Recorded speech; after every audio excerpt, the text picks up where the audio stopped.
Supreme কোর্টের আজকের রায়ের পর দুপক্ষই নিজেদের মতো করে এর ব্যাখ্যা করেছে। তৃণমূল কংগ্রেস বলছে মুখ্যমন্ত্রীর দাবিকেই মান্যতা দিল সুপ্রিম কোর্ট।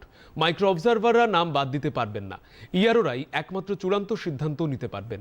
এই নির্দেশের মধ্য দিয়ে এদিকে যেভাবে মুখ্যমন্ত্রীর বক্তব্যের যৌক্তিকতা মেনে নেওয়া হয়েছে, তেমনি কমিশনের স্বেচ্ছাচারিতা রুখে দিয়ে মাইক্রো অবজারভারদের হাত থেকে ক্ষমতা কেড়ে নিয়েছে শীর্ষ আদালত। রাজ্যের দেওয়া ৮,৫০৫ জন গ্রুপ বি অফিসারকে এসআইআর প্রক্রিয়ায় অন্তর্ভুক্ত করাকেও তৃণমূল কংগ্রেস মমতা বন্দ্যোপাধ্যায়ের জয় হিসেবে দেখছে। মুখ্যমন্ত্রী শীর্ষ আদালতে নিজের সওয়াল করা নিয়ে হিন্দু মহাসভা যে আপত্তি তুলেছিল তাও ধোপে টেকেনি।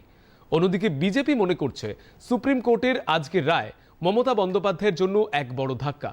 মমতা এসআইআর বাতিল করার আবেদন জানিয়েছিলেন, আদালত স্পষ্ট জানিয়েছে এসআইআর চলবে। এর মধ্য দিয়ে নির্বাচন কমিশনের সাংবিধানিক ও আইনি ক্ষমতা প্রতিষ্ঠিত হয়েছে। মাইক্রো অবজারভারদেরও তাদের সহায়ক ভূমিকা পালন করার নির্দেশ দিয়েছে আদালত। সেই সঙ্গে জানিয়েছে ইআরওদের সিদ্ধান্ত নিতে হবে আইন অনুযায়ী, রাজনৈতিক সুবিধা বা চাপ অনুযায়ী নয়।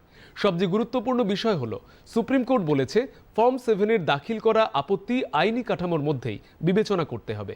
এক্ষেত্রে নাগরিকদের অধিকার খর্ব করার যে কথা বলা হচ্ছিল তা খারিজ করে দিয়েছে শীর্ষ আদালত। সুপ্রিম কোর্ট বলেছে রাজ্য সরকার যদি আরও দায়িত্বশীল আচরণ করত তাহলে সাধারণ নাগরিকদের হয়রানির শিকার হতে হতো না। রাজ্য পুলিশের ডিজিকে হলফনামা পেশের নির্দেশ প্রকৃত অর্থে আইন শৃঙ্খলা বজায় রাখতে রাজ্য সরকারের চরম ব্যর্থতাকেই সূচিত করে।